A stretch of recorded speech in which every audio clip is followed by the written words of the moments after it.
The Go Idaho Podcast is hosted by Greg Langhaim and Ken Lee.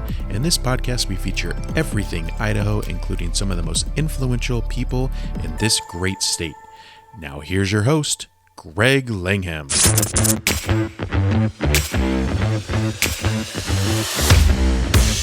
All right, everybody, welcome back to the podcast. I've got Dallas from Millington and Company. He is a local CPA, probably one of the best in Idaho, I think. I think we can go with that. Dallas has started out his career working at Boise at the Albertsons headquarters in the finance department while attending Boise State University, and he earned his undergrad and went to grad school there at Boise State. After graduation, he worked as a public accountant, and then he said, the heck with that, I'm going to go out on my own, and you did just that. You went out on your own, and you've been at it for almost a decade now. Is that right? A little more than a decade, coming up on 13 years. Okay. So Dallas began small out of his home like any true small business owner, and just continued to grow and expand. And you'll find that he absolutely loves numbers. Thank you. Yeah, I guess. No, he loves numbers and making them right for you. That's the most important. He's going to make them right for you. He's serviced both small and Fortune 250 companies with various needs. He's originally from the small town of Buell, Idaho, right outside of Twin Falls. And dude, you grew up milking cows and everything agriculture. Yeah. That's awesome.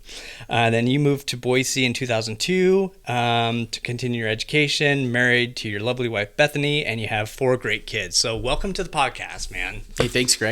So let's jump into some things right now. Idaho. Everyone's coming to Idaho, but how's Idaho doing fiscally, in your opinion? Yeah, this is great. In my opinion, Idaho is actually doing really well, I think. This last year, I think we were one of just a small handful of states where we issued rebates, not refunds. Okay, those are different. We issued rebates. So the state legislature actually said, we've got more money than we know what to do with. Well, rather than keep it here, we're going to rebate that back to the residents of the state of Idaho. So if you filed a tax return, then you would get some percentage back to you. They actually did that twice last year. They had a special session later in the year, August of 2022, and they did it again. They said, hey, we've got excess funds, so we're just going to send these back to the residents, those who have filed tax returns inside the state of Idaho. Dude, that's crazy. You don't hear that. No, you never hear that. So the fact that the state runs on a balanced budget, that's a constitutional mandate. They have to have a balanced budget, and then they had excess funds. The state legislature chose to send that back to the taxpayers inside the state of Idaho. So fiscally, I think Idaho's doing very well. Yeah, I would say so. Now, in this conversation, I'm just going to represent the common Greg out there. And maybe, I'm below the normal IQ level, I think. So when it comes to accounting, I'm just dumb when it comes to that stuff. So I apologize if these questions seem very elementary. But I want to get into it because pulling you out from tax season, which is coming up, it was just an honor to have you here. But talk about the tax rates a little bit here in Idaho, because we have a lot of people who are moving here, and the question I get a lot is like, what's the tax rate there? All that stuff. So, yeah, generally the state of Idaho, I think, is fairly low when we look across the country. This last year, when the state legislature did meet in August, they moved the state rate from 6.5% to 6%. So we're going the right direction. Dude, that's crazy. So lower, whereas a lot of other states we're seeing they're increasing their state tax rates. Yeah. So pretty impressive. I thought that was a really good sign. I think it's a signal of at least what the state economists think and feel are happening. There's lots of discussion as whether or not that was the right choice or a bad choice. The choice is made at this point. The state tax rate is now 6%, and it's headed the right direction. Who knows what's going to happen this legislative season or maybe later in the year, right? That's yet to be determined. We just know that right now the tax rate in the state of Idaho is 6%, and it's going down. So pretty positive. Yeah, that's great. And with so many people coming here, people think that's just going to, climb. But I think, I've mentioned this before, my videographer Ken, he was doing some research because everyone's like, oh, California, you're going to ruin Idaho, everyone coming here. But man, it's actually gotten more conservative, I would say, the state in general. Have you seen any of that? in your world? Yeah, in my world, well, I get to talk to a lot of people, and I have yet to have anybody come into my office and say, I love paying tax. I have never had someone come in and say, I wish I could pay more in tax. It's always been, how do I pay less in tax, right? And typically, they're thinking federal income tax, because when we look at just the state of Idaho again, I mean, even at a 6.5% tax rate, which it was last year, now 6%, that's a pretty low percentage. Mm-hmm. So I have yet to have anybody walk into my office and say, how do I pay more in tax? Right. So knowing that a lot of people are coming here, they're moving to the state of Idaho, a lot of questions will revolve around, well, back where I was, it was this, or how fast can I get here so I never have to file another state tax return? I just want everything right here inside the state of Idaho. I don't want to have to deal with another state, all these other issues. I just want it all Idaho because it's so much less expensive than working inside these other states. Yeah. To me, that sends a sign that the individuals that are coming tend to be a little more fiscally conservative. Yeah. But again, I've never had anybody show up and say, how do I pay more right. in income tax? Right. That's never happened. So are you seeing a lot of businesses getting tax incentives, or are you in that world? We do see businesses getting tax incentives. Mm-hmm. The Idaho, I think rightfully so, put certain limits to it. So you have to create so many jobs in order to qualify for these incentives, which I look at as just a taxpayer. I think you and I would look at it and say, well, we don't want the state just to give money away to everybody. Mm-hmm. If they're going to give my tax dollars that I paid, that you earn, right? Mm-hmm. We're going to give that away someplace to someone. We want them to have a corresponding or potentially larger impact on the inflow. And so there are incentives for businesses to relocate here, to start here, to grow here. But it can't be like, I added one employee, right? It's more than that. And so the great thing is, Idaho has done it, I think, in a right way, which is, we'll give you an incentive. However, there is some litmus tests. There's certain things you have to do. You got to be willing to drop money in. And really what that means is they're investing more money into the state of Idaho than ultimately what they're walking away with. Gotcha. Now, with people coming here, I get this question a lot, Dallas, and it's, hey, capital gains. Can you just kind of break capital gains down for someone who is like, what is capital gains? How do I do capital gains? All that stuff. Now, remember, I don't know why, but Congress cannot seem to make anything simple, right? Like we'll want to blame the Internal Revenue Service, but really it's Congress, right? Yeah. I don't think you could get 100 people that disliked each other more, lock them in a room, and tell them to come out with something as awful as this. I think at some point, all 50 that lean this way or lean that way or whatever, they'd all be like, oh, this is a joke. There's got to be an easier way, right? Congress cannot figure that out. So that adds a level of humor. Mm-hmm. And maybe you're not laughing, maybe you're crying because of that. And that's okay. I understand that one too. Capital gains, at least at the federal level, and Idaho treats it a little differently depending on some things that we can go through here. Capital gains. So this is an asset that you have bought, you have held, and you've owned it for longer than 1 year. Now, the great thing is we have ordinary tax rates. So that's what you pay on your ordinary income. Think wages, dividend, interest, business income. Okay. Right. And we've got all these different brackets is what we call them. There's a 12%, there's a 22%, there's a 35%, right? There's all these different brackets the more money you make. Now, in the capital gains, right, we have 3 brackets. Mm-hmm. Okay. And which bracket you're in on capital gains actually depends on which bracket your ordinary income is in. So it's not like, oh, if you made this dollar amount, you're in this bracket. It is a little kind of like that. If you're in the bottom 2 brackets, which is the 10 or 12% bracket, you pay 0 long-term capital gains tax to the federal government. Okay. If you're in any other bracket except the top bracket, you're paying 15%. If your income is in the very top of the federal income tax bracket, now you're paying 20%. So you got to be making more than $630,000 to be there. Okay. So it couldn't be easy, right? You would think it would be easy, right? You have long-term capital gains, so here's the percentage that you... No, we got to complicate it, right? So that's what they've done. So a lot of things that, at least from my perspective, Idaho does not alter that much, which is good. They're trying to keep it simple. And again, that's my perspective. So Idaho typically doesn't have breaks for capital gains. Okay. So if I sell some stock, I pay the state of Idaho 6%. Now that does change if we're talking about land, typically. Okay. Okay. Idaho does give us a break if we've bought the land inside the state of Idaho. It's a capital asset, so we've held on to it for longer than a year. We sell it. Idaho does give us some breaks for that, and that's a great thing. Now, that's kind of here and there. Oftentimes, the question will come, especially in real estate, of, well, I bought my home, I sold my home. Do I pay capital gains on that? Right. Like that's the next natural. And oftentimes, the largest asset that individuals will own is their home. And so we want to be very cautious with it, right? Like we've put a lot of time and energy. We've loved this home. We've lived in it. It's been great for us. Well, what we don't want to do is now have to pay tax. So about 20 years ago, the federal government Congress changed the rule. Notice I didn't say Internal Revenue Service. They don't change the rules. Right. Congress changes the rules. What it is if you are married, filing a joint return, if the gain on the sale of your home is $500,000 or less, and you have lived in it 2 of the last 5 years, then you pay no long-term capital gains on it. Okay. $250,000 if you're single. Got it. So, rudimentary example: you buy the house for $500,000, you sell it for $750,000. That's a gain of $250,000.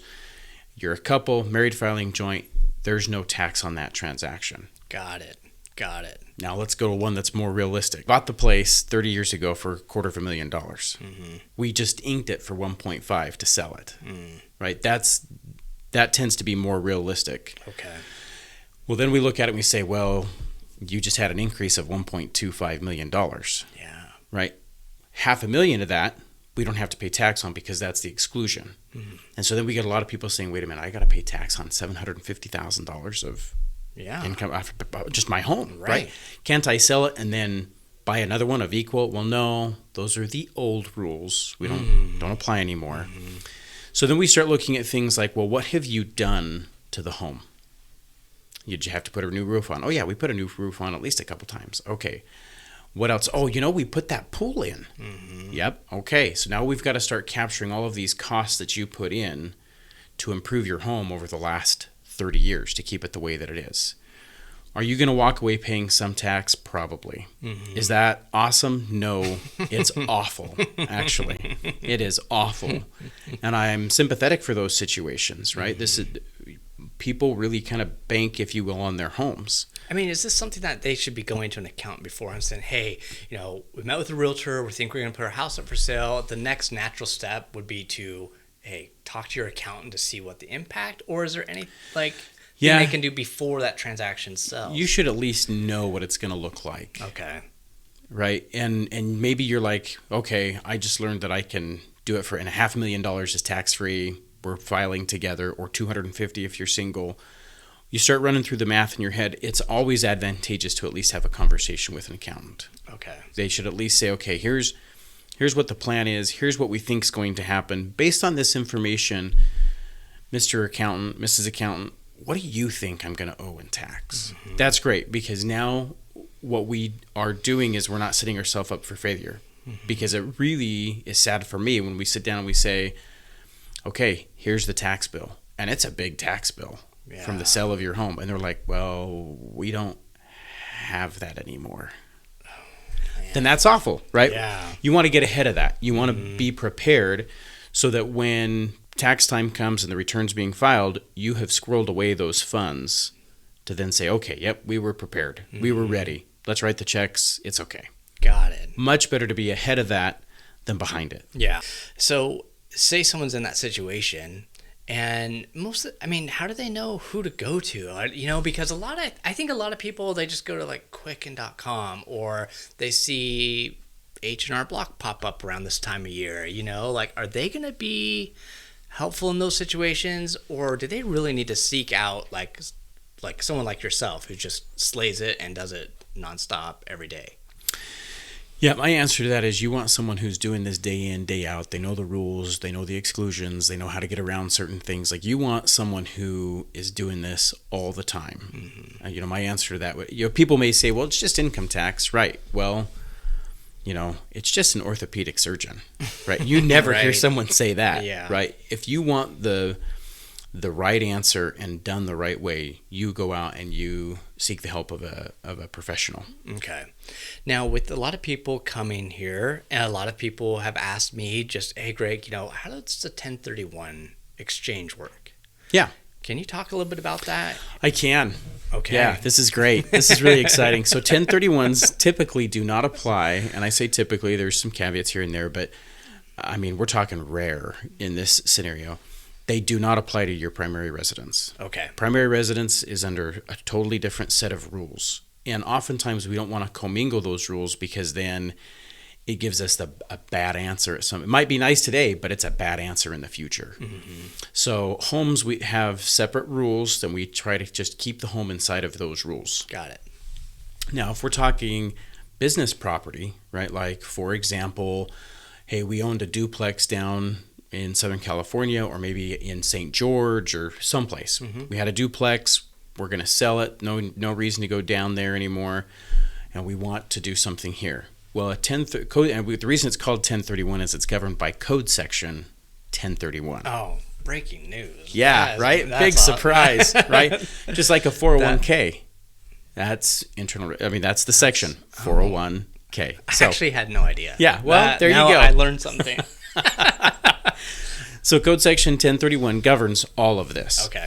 So if we've got that business property and we decide to sell it, then this code section gives us the ability to take the funds, buy a like-kind asset, mm-hmm. and not pay any tax on the transaction. Okay. So by like-kind, we mean we're selling real estate, we're buying real estate. Mm-hmm. So if you sold a commercial building and decide to buy a multifamily residence, mm-hmm. that's still considered like-kind.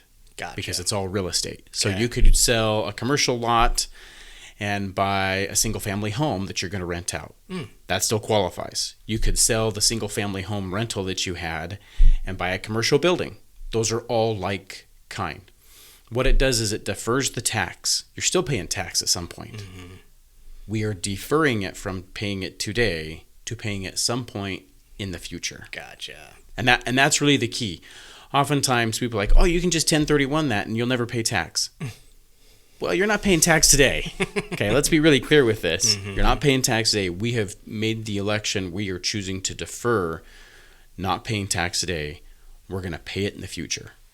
So that's a big, just be aware. You're paying it. Okay. You're going to pay it at some point, just not today. How long did you have to hang on to that, quote, business property before it's eligible for a 1031?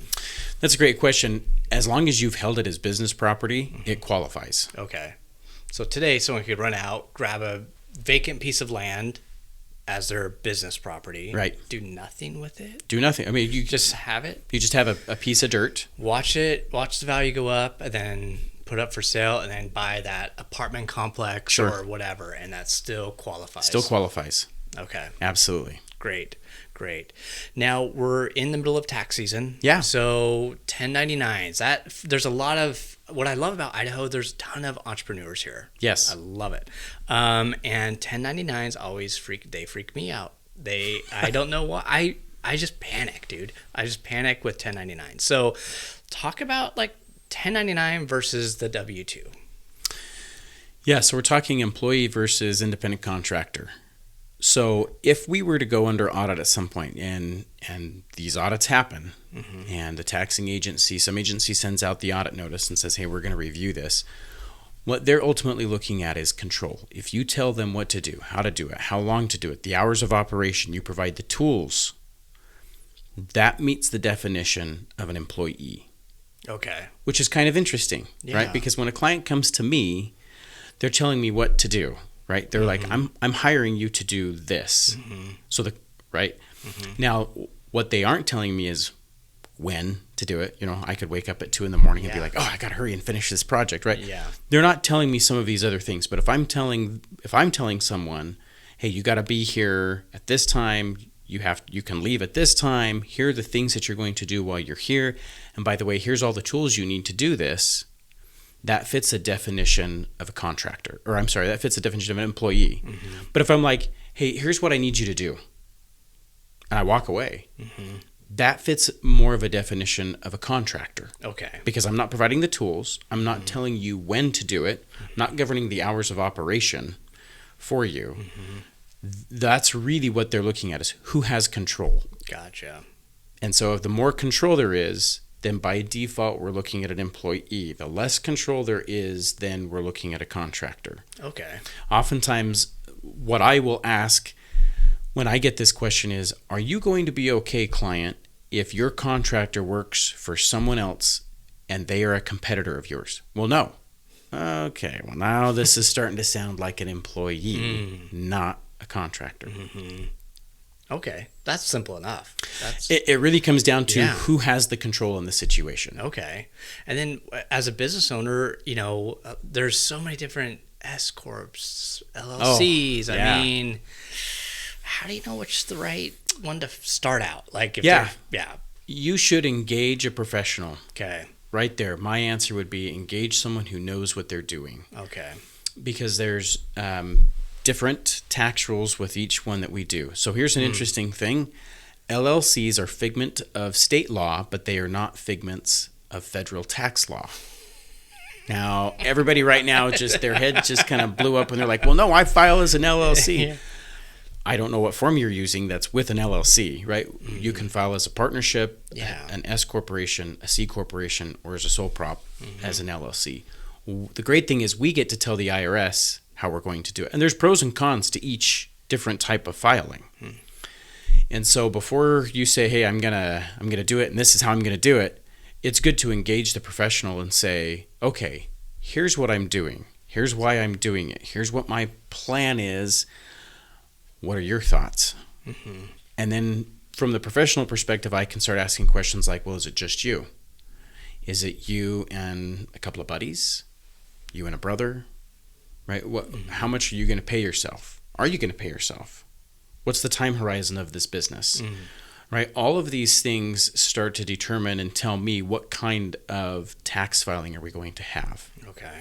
If you say, hey, I'm going to hurry and I'm just going to start the business and just start going, there's that law of unintended consequences. And without engaging ahead of time and finding out what maybe some of those are, then you'll get to tax filing time and you'll go in and hand it to the accountant and they'll be like, well, we got some issues we got to work through now. So you really want to have that conversation ahead of time and walk through, okay, now I've heard this about, C corporations. Well, I've heard this about partnerships, and maybe I've heard or read this about S corporations. And you can walk through and say, well, which is the best for you? Because what your brother-in-law is telling you at Thanksgiving dinner or Christmas dinner, right? Because we all have one of those. I don't know where they get their information, but their information may or may not work for you and your individual situation. So engage the professional. Okay. Now, going out on your own is awesome. There's a lot of upside, but there's a ton of risk. When it comes to making payments to tax, quarterly payments, does every business have to make a quarterly payment, or how does that work? Yeah, the answer is it depends, right? And that's the right tax answer for everything. Well, it depends, right? And that just goes to show that Congress can't make anything simple, right? And they never will. I think the days of us trying to do a flat tax have come and gone. And so the right answer for all of it is it depends. So if you start a business and it's year number one, they, meaning the Internal Revenue Service, following the tax law, kind of give us a 1 year free, if you will. The first year, let's say 2023 is the year you're going to open up a flower shop. Right? And so you go out there and you just slay it. You killed it. You did great. The doors blew off the place. We have this 1 year where we don't necessarily have to make estimated tax payments. Okay. Without them penalizing us. The reason we make these estimated tax payments is the Internal Revenue System is meant to be a pay-as-you-go system. So as you earn it, you pay it. That's why if you're an employee, when you get your paycheck, your employer has already withheld the federal and the state income tax, because as you earn, you're paying it. So the same principle applies to business owners. As you earn it, you should be paying it. Well, I'm not going to, Dallas. Okay, that's fine.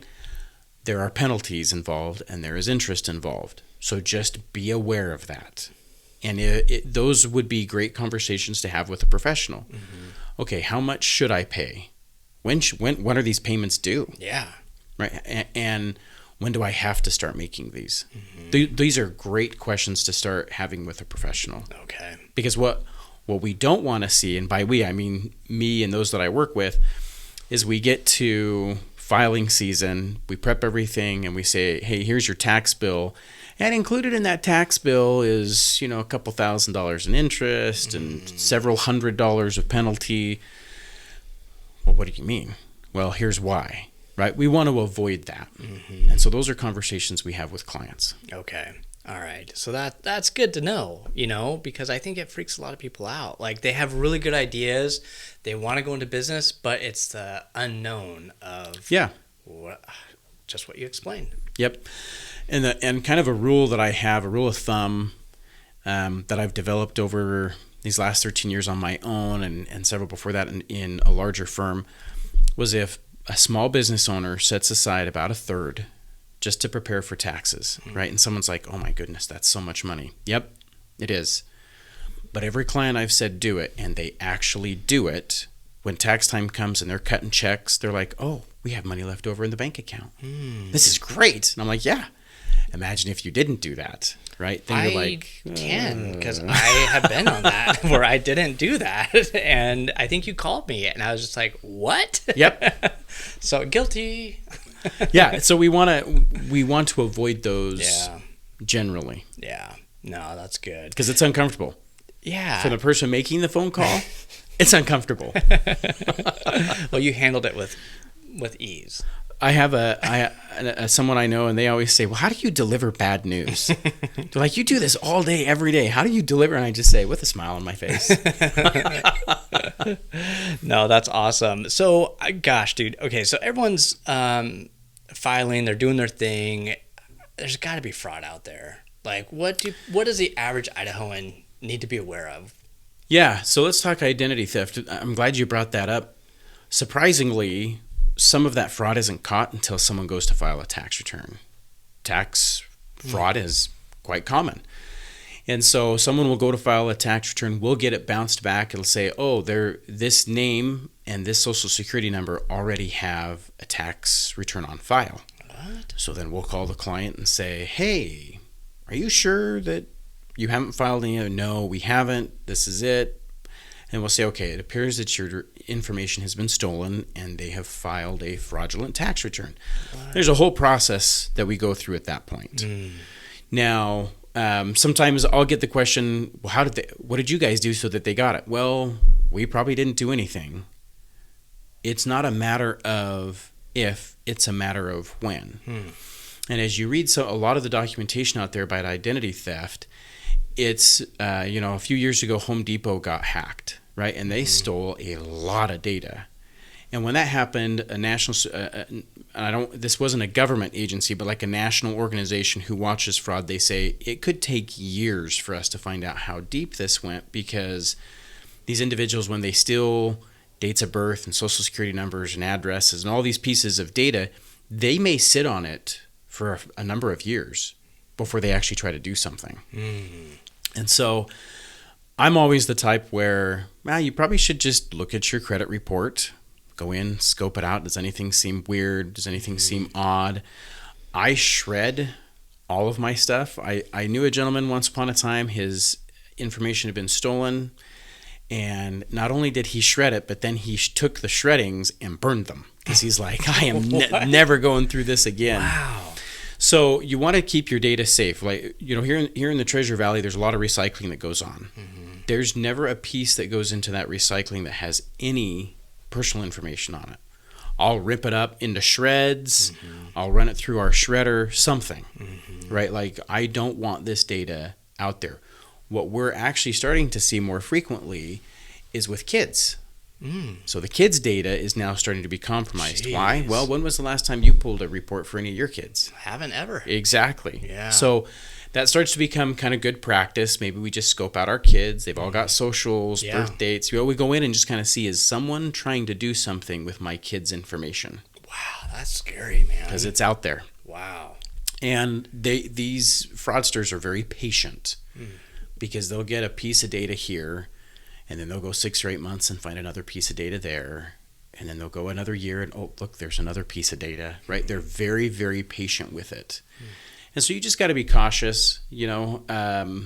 Last year, sometimes I saw on Facebook, someone's like, hey, let's play a game. What was the first car you drove? And what was the first street you lived on? And all these things. And I'm like, holy cow, why would you answer any of these things on social media? Because those are questions that you can answer, right? You put them on a safe security site, right? To, hey, what was the first car that you drove? Where did you and your wife go on a first date, right? Those are questions that you can pick when you're like going to open up a credit card or whatever. Like those are your default questions that if you forget your password, you put these in. And there was a list of 20 of them, and they're like, hey, let's play this game. And I'm like, you have got to be kidding me, right? Clearly, I didn't participate. So you just got to pay attention to things like that and really protect your data security. Again, it's not a matter of if you'll get compromised. It really is a matter of when you get compromised. And they're really, I hear ads all the time about LifeLock. Like, it's you're not affiliated with them at all. Yeah. It's just another company. But, right. Is that something that people should be, and we didn't have you on to talk cybersecurity or anything, but you brought I know someone, but definitely not an expert in that field. Yeah. Could it be useful? It could be. Yeah. Yeah. It's almost just like, just Russian roulette, right? It is. To some degree, it's Russian roulette, right? Like you hear the ads, for all kinds of different things. And it's like, well, to what extent, how much am I going to pay to keep my data secure versus just good, fundamental shred, right? Shred. And this poor guy, then burned it. Oh, man. Because it was just so awful. So just monitor, watch. I think banks and credit cards do a much better job than they have in the past of trying to help and stop. Sometimes we'll get questions because we'll call clients and say, well, it appears that the data has been compromised and now we've got to kind of fix this. And they'll say, well, what do I do? And I'm like, well, start calling your credit card company, see if anything fishy's out there. Pull up your credit report, see if anything fishy's on there. Maybe go down to the bank or credit union, have a conversation with them. Because we don't do data security, right? We don't know that, other than we know there's certain things we have to do with the Internal Revenue Service to help you. Outside of that, it's, hey, dude, call your credit union or bank and say, this is what's happening. What do I do? And they've got great resources to help you. No, that's awesome. Shred. Awesome. Just shred it. Right? Just shred it. Shred it. Let's switch gears a little bit on, let's go back to business owners a little bit. Yeah. Is there, what's the best way for business owners out there to just kind of track their expenses? And how do you know what's, the commingling thing always freaks me out. Is it a personal expense or a business expense? Is there just an easy rule of thumb? It sounds like an easy rule of thumb. Just. Do you remember that comment earlier where I'm like, it depends. Yeah. Okay. Right? Yeah. It depends. Yeah. For business owners, especially if you're starting a thinking, you're in that very early entrepreneurial stage of, hey, I think I'm going to do whatever. Something that I would encourage to do really early is to get a separate bank account for the business. Okay. And that way, all of the activity for the business runs through a separate bank account. Whether that's all the income flows to one spot, you can write the expenses out, get a debit card associated with it or a credit card associated with it, and you use those solely for the activity of the business. Okay. And then it's easy to segregate. Well, why do we care about segregation? Because if the IRS shows up and says, well, why is this expense over here or this income over there? Then they're going to have the possibility of going through and be like, well, no, we're not going to allow any of these expenses. Why? Well, because you commingle so much that we really don't know whether or not these expenses are legitimate. Okay. And we want to avoid that conversation. Much easier conversation to say, no, all business income flows to this bank account and all expenses associated with the business come out of this bank account. Okay. So that's like step number one that I would do. Okay. And then say, okay, now that I've done that, how do I organize all of this data? I've got some clients that are pretty small, and they'll utilize Excel. And they've got a great system by which they use Excel. And then you get to a little larger of a stage, and we might have you use an online platform called QuickBooks. Okay. It's got the ability to connect with banks, download data. We can categorize the information. We're starting to get a little more complex now, right? But what it allows us to do if we start using this kind of data is to now say, okay, as a business owner, what was your income? What were your expenses? Here's your net. That means that the tax impact is going to be this number. Without that, right, we have no idea what that's going to be. And so then the question is, well, are you going to pay us, or are you going to then put all the data together to make it right? Yeah. And then once you get through QuickBooks, there's a couple of other levels of software. Maybe as your business grows, and you've got to get maybe a industry-specific software. But by that point, you're probably a really big, fairly sophisticated organization when you start finding very narrow software. But to me, the easiest is as you start, you just keep everything in Excel. It's not too tough. You just categorize it. And then, or make notes next to it. So at least if you were to send it to us, we could read the notes and be like, oh, okay, I see what's happening here, right? Like, okay, I see what they're trying to tell me. And then as the business grows, maybe starts hitting that next level. I'm going to use that loosely, right? Then you want to move to a platform that's what it does, is give you this really good data. Someone could then ask, well, at what point do I move off of the Excel spreadsheet and move to a system that's helping me more? And I would say, well, if you're doing $1 million on an Excel spreadsheet, and we got problems, right? Like I wouldn't even know how to start. How are you capturing data, and how are you getting information? How are you interpreting that information? So before you get there, you want to start using a little more complex of a system. When you start adding employees, different locations, different service lines, absolutely, you want to go to a more complex system. Gotcha. Okay. No, that's killer, man. I hope I didn't just put everybody to sleep. No. Okay. No. And if they are asleep, we don't know. Yeah, that's right. We'll never know. We'll never know. I hope they're having a really good sleep. Okay, man. Social media is blowing up with kids. And a lot more kids are hustling their own job, their own business a lot earlier than I would ever think it's possible.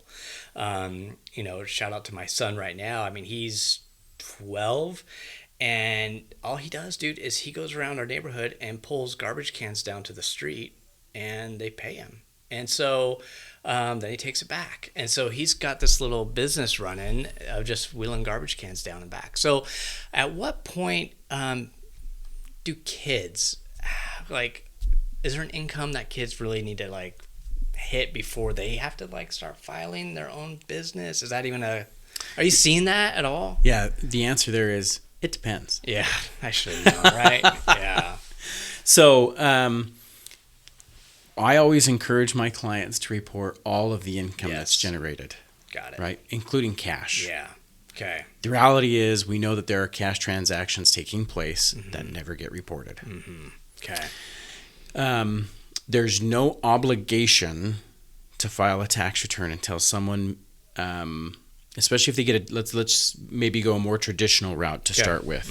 Okay. If they get a W-2, that it's going to be challenging, and I would see no reason why really to file a tax return unless they're tipping more than $10,000, let's say, on a W-2. Now, what's funny is it may not take that much anymore to make $10,000 as a 16 or 17-year-old kid making $15 to $17 an hour. Dude. Yeah, right? It's crazy. Very possible. The income limit in which you have to file a tax return, we're talking close to $12,000. Okay. Perfect. So that's if you get a W-2. If you're self-employed, it's a much lower number because we have to pay employment taxes. And so it really comes into, well, it depends, right? Because what expenses are there associated with it? I mean, you look at some of these YouTubers who are making $40, $50 million a year, and they're in their early 20s. Oh, yeah, they're filing tax returns, right? Well, Dallas, I got a kid. He's maybe got a podcast, right? Fill in the blank, whatever it may be. Sure. And they're making maybe $25,000 a year or $15,000 a year. I would say, Yeah, it's time. Yeah.